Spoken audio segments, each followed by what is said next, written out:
안녕하세요. 배승희 변호사입니다. 황장수 TV에서 말씀드린 대로 제가 드루킹 김동원 씨에 대해서 구치소 접견을 신청을 했는데요. 구치소 다녀온 결과 김동원 씨가 접견을 거부한다고 해서 제가 접견을 하지 못했습니다. 그렇지만 뭐 포기할 배승희 변호사가 아니죠. 여러분 많이 응원해 주시면 제가 좀 더 열심히 해보겠습니다. 지금 오늘 아침에 배승희 변호사와 저희 뉴스 브리핑 일부 회원이 갔습니다. 그래서 서울구치소에 가서 드루킹 접견을 신청했는데요. 서울구치소 측이 드루킹이 접견을 거부한다 이렇게 말했대요. 그래서 제가 전화가 왔길래 제가 뭐라 했는가 하면, 아니 그게 드루킹 뜻인가 아닌가 확인을 해야지 서울구치소 측 말만 믿어서는 안 된다, 절대로 믿을 수 없다 이야기를 했습니다.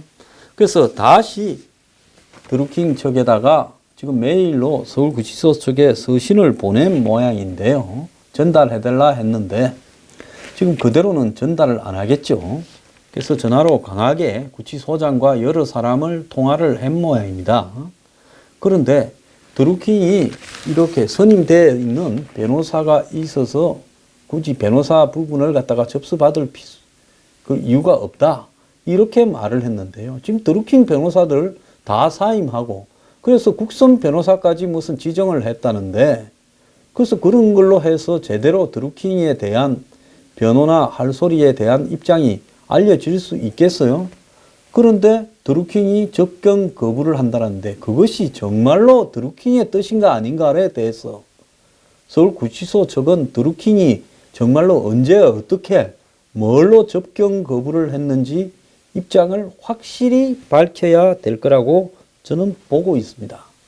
이미 드루킹에 대해서 검찰이 접견 거부와 또 서신 교환 거부 등을 다 해놨어요.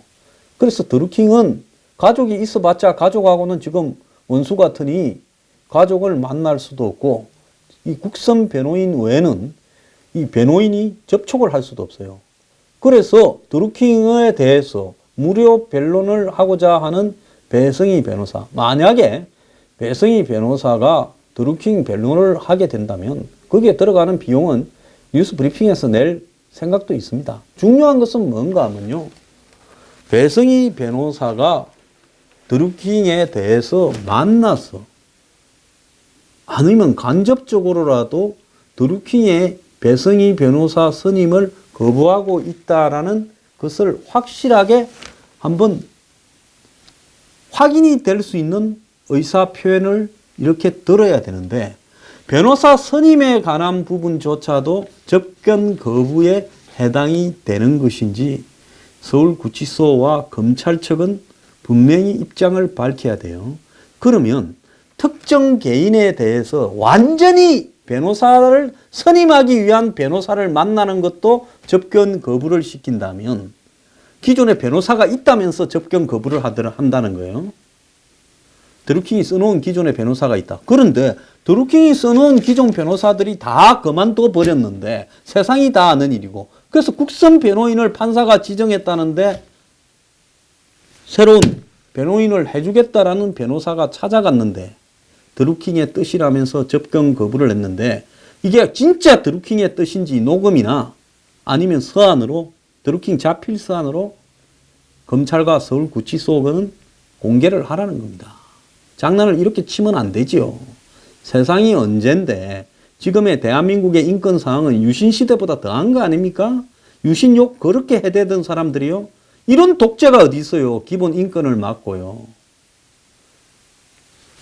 그래서 지금 서한에 대한 드루킹에 전달되느냐 하니까 이제 마지못해서 뱅글뱅글 돌리다가 서한은 전달된다고 말을 한 걸로 제가 들었어요. 그래서 오늘 아침부터 배 변호사하고 뉴스 브리핑에서 간 분들이 고생을 했습니다. 근데 기왕 갔어요, 지금 끝을 좀 봐야 되는 겁니다. 그래서 이번 주 안에도 몇 차례, 두세 차례 더 접촉을 시도를 하고 답변을 들으려고 노력을 해보고요. 그래도 안 된다면 이것은 기본적으로 한마디로 검찰의 드루킹에 대한 서신과 접견 제한이 이 잘못된 일종의 행위다. 판사가, 검찰이 청구하고 판사가 받아들인다고 옳은 것이냐. 그게 정권의 눈치를 보고 잘못된 게 있으니까 이게 행정심판이든 뭐든 이 부분을 고치기 위해서 우리가 노력을 해야 된다고, 또 할 수 있는 일이 있으면 할 거라는 걸 당부를 드리고요. 시청자들에게 드루킹 사건이 이렇게 흘러가서는 안 된다라는 부분을 말씀을 지금 드리는 겁니다. 자, 끝까지 우리가 할 수 있는 일은 해야 되겠지요. 한국당은 즉시 국무회의 소집해서 드루킹 법안을 의결하라고 이야기를 했어요. 자, 국회에서 통과하면 뭐합니까? 국무회의가 그걸 쥐고 앉아가지고 의결을 안 하니 지금 특검이 시행이 안 되고 있는 겁니다. 자, 오늘 아침에 보면 경찰이 이제 자기들이 손을 뗄 때서야 드루킹의 대선 후의 통화 기록을 이렇게 확보했다는 겁니다. 그 의미는 이제 대선 이후에 샌다이 총영사를 가지고 드루킹과 김경수 간에 전화가 오고 갔는지에 대한 확인은 될 수 있을 거라고 보이는데요. 5월 25일 날 영장을 발부받았기 때문에 작년 5월 26일 이후에부터 지금까지 겁니다. 그러니까 대선 전에 한마디로 댓글 공작을 하기 위해서 드루킹과 김경수가 주고받았던 통화나 문자 내역은 다 날아가 버린 거죠. 그런데 계좌 영장은 기각을 해버렸어요. 왜 이 영장을 기각을 했겠어요? 계좌 부분은 이미 동거래가 쪼개기 후원금이라는 걸로 있었기 때문에 2,700만 원, 또 보좌관한테도 500만 원 있었고 송인배한테도 200만 원이 있었기 때문에 당연히 두 사이에 오고 간 돈 문제를 조사를 해야 되는데 이 영장은 기각시켰습니다. 자, 이철성 경찰청장이 국회에 나왔어요. 드루킹의 이 첫 번째 통신 계좌 압수수색 영장이 검찰에서 기각된 것과 관련해 영장 신청에 경찰의 실수가 있었던 것 같아 하고 인정을 했습니다. 그리고 송인배 연루 사실에 대해서도 자기는 부실 수사인지 뭐 뭔지는 모르지만은 몰랐다고 해서 비난을 받은 바 있지요. 자, 그래서 경찰이 의도적으로 실수한 것처럼 하고 영장을 부실하게 기재하고 검찰은 그걸 갖다가 가지고 영장을 갖다가 기각시켜버리고, 그러니까 경찰이 노래하고 검찰이 춤췄다. 이것도 짜고 친 걸로 보입니다. 자, 그런데 드루킹의 지금 특검 후보가 검사장 출신으로 두 사람이 압축이 되고 있다는 거예요. 제일 좋은 것은 문재인 정권 들어서 쫓겨난 검찰 간부들이 드루킹 특검을 하면 문재인 눈치도 보지 않고 원한도 좀 갚으려고 수사를 제일 잘할 건데, 이 사람들은 지금 옷 벗은 지 1년 이상이라는 요건을 충족하지 못한다는 것 때문에 안 된다는 겁니다. 그러니까 문재인 정권 들어서 옷 벗은 검사들은 안 된다는 거예요. 그러니까 한마디로 문재인 편들 허물허물할 검사들만 이렇게 변협이 추청을 할 것이냐. 자, 이렇게 되면 결국은 이 수사 결과에 대해서도 국민은 전면 불신을 하지 않겠느냐. 그러면 그런 이야기밖에 더 나오겠냐는 겁니다. 자, 드루킹이 한보좌관한테 500만 원을 준 거는 드루킹의 여동생 계좌에서 나갔다라고 하는데요. 자, 드루킹이 옥중 편지에서 이 김경수 한보좌관한테 빙을 뜨던이라는 표현을 썼습니다. 이거는 뭐냐? 협박해서 돈을 뺏었다라는 의미지요. 자, 드루킹은 500만 원을 준 뒤에 또 한보좌관한테 비누 선물을 하자 이 한 씨가 그 핵심 성원이라는 사람한테 전화를 3번 걸어 돈이 아니고 비누라고 욕을 하는 거를 같이 차를 타고 가다가 들었다고까지 이야기했습니다. 이게 사실이라면 기가 찬 이야기인데요. 이 진위조차도 제대로 확인을 좀 해볼 필요가 있다라고 생각이 듭니다. 자, 이 김경수 한보좌관이라는 친구는 뇌물 혐의로 검찰에 28일 날 송치가 된다는데요. 정치자금법과 뇌물 청탁금지법 위반으로 이렇게 송치가 된다는 겁니다. 자, 그리고 드루킹과 바로스 성원 이런 사람들도 이렇게 이 같은 혐의로, 그러니까 한 보좌관한테 돈 준 건으로 또 송치를 한다는 겁니다. 근데 여기에 웃기는 거는 보좌관한테 돈을 줬으면 뇌물의 핵심은 누가 해요? 김경수가 하는 거죠. 근데 김경수의 보좌관은 뇌물로 송치가 됐다면 뇌물 사건을 가지고 상의를 한 핵심 주역인 김경수는 어떻게 지금 법적인 처벌에서 지금 빠져 다 나가느냐는 겁니다. 그렇다면 김경수는 빼고 한마디로 보좌관 선에서 꼬리 자르고 끝내려고 하는 것이냐, 기가 찬 부분이라고 보는데요.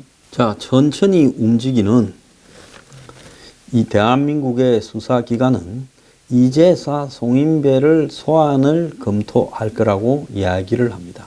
송인배도요, 절대로 이렇게 기소하거나 하지 못할 거예요. 송인배, 김경수는 기소에서 빠질 겁니다. 검찰, 경찰에서는요.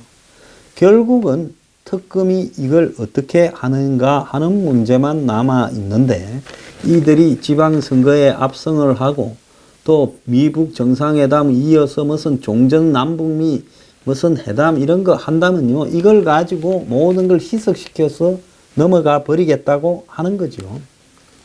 그래서 백주대낮에 변호사가 내가 드루킹이 아무도 변호를 안 하려니까 내가 변호를 해 주겠다고 서울구치소까지 그 먼 길을 찾아서 가서 면회 신청을 해도 드루킹의 변호사 명단에 없어서 드루킹이 거부를 했다고 해서 만나주지도 않고 서한 전달도 답을 안 했습니다. 그래서 서장하고 구치소장하고 전화를 하고 구치소 직원들하고 하니 그 편지는 전해주겠다 했다는데요.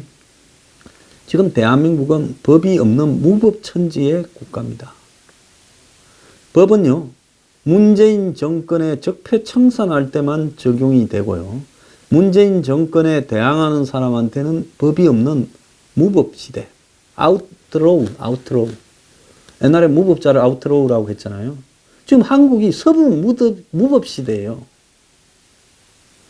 신이 죽었다라는 지금 그런 서부시대와 똑같다는 거예요. 정의도 죽고 신도 죽고 법도 죽은 그런 사회입니까? 왜 드루킹 접견을 안 시키는 겁니까?